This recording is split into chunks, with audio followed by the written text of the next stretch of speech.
You, John Fitzgerald Kennedy, do solemnly swear. I, John Fitzgerald Kennedy, do solemnly swear. That you will faithfully execute the office of President of the United States. That I will faithfully execute the office of President of the United States. And will, to the best of your ability.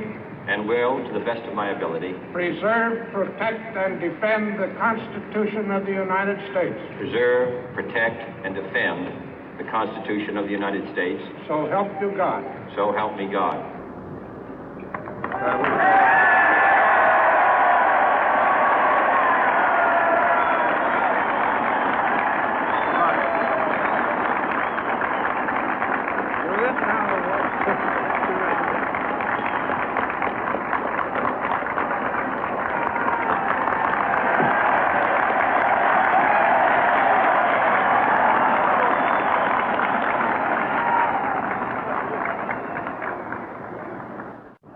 Vice President Johnson, Mr. Speaker, Mr. Chief Justice, President Eisenhower, Vice President Nixon, President Truman, Reverend clergy, fellow citizens.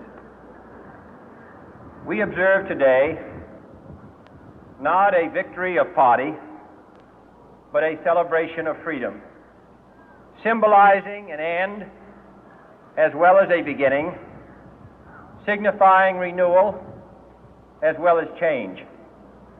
For I have sworn before you and Almighty God the same solemn oath our forebears prescribed nearly a century and 3/4 ago. The world is very different now, for man holds in his mortal hands the power to abolish all forms of human poverty and all forms of human life.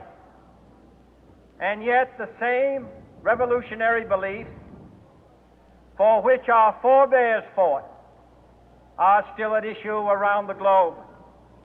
The belief that the rights of man come not from the generosity of the state, but from the hand of God. We dare not forget today that we are the heirs of that first revolution. Let the word go forth from this time and place to friend and foe alike that the torch has been passed to a new generation of Americans born in this century, tempered by war, disciplined by a hard and bitter peace, proud of our ancient heritage, and unwilling to witness or permit the slow undoing of those human rights to which this nation has always been committed and to which we are committed today at home and around the world.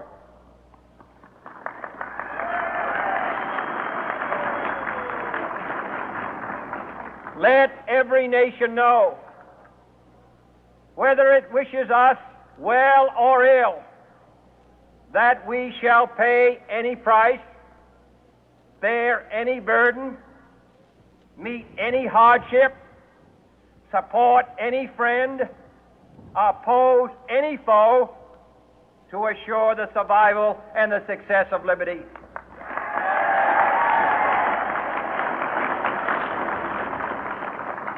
This much we pledge and more. To those old allies whose cultural and spiritual origins we share, we pledge the loyalty of faithful friends.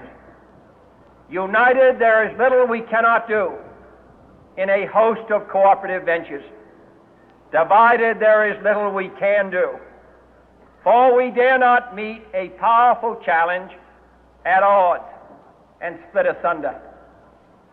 To those new states whom we welcome to the ranks of the free, we pledge our word that one form of colonial control shall not have passed away, merely to be replaced by a far more iron tyranny. We shall not always expect to find them supporting our view, but we shall always hope to find them strongly supporting their own freedom, and to remember that in the past, those who foolishly sought power by riding the back of the tiger ended up inside.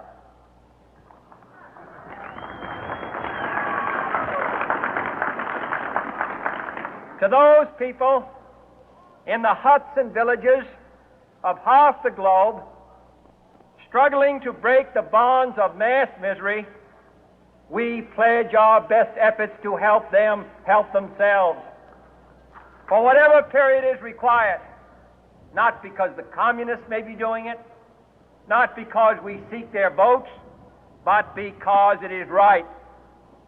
If a free society cannot help the many who are poor, it cannot save the few who are rich.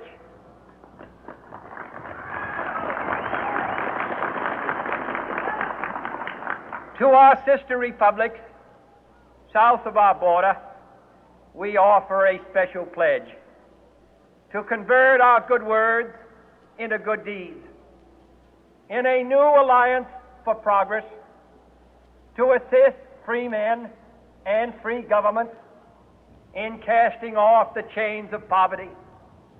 But this peaceful revolution of hope cannot become the prey of hostile powers. Let all our neighbors know that we shall join with them to oppose aggression or subversion anywhere in the Americas. And let every other power know that this hemisphere intends to remain the master of its own house.